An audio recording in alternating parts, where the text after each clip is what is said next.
Градоначалникот на општина Газибава Борис Георгиевски се сретна со амбасадорката на Република Србија во Македонија Душанка Дивиек Томиќ. На средбата се разговарало за проектите кои општината ги има започнато во овој период. Како што информираат од општина Газибава, двајцата соговорници разговарале и за воспоставување на соработка со бизнис коморите во Србија, а било договорено во наредниот период да се организира заеднички економски форум, каде компаниите од Македонија и Србија детално ќе се запознаат со можностите кои ги имаат за идна соработка.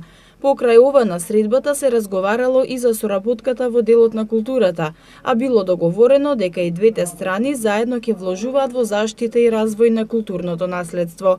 Градоначалникот Георгиевски, кој е и председател на Скопскиот плански регион, ја информирал амбасадорката Дивиек Томиќ дека на последната седница донесена е одлука со која градоначалникот на општина Центар Саша Богдановиќ е именуван за официјален представник на Скопскиот плански регион за соработка во општините со Република Србија, информираат од општина Газибаба.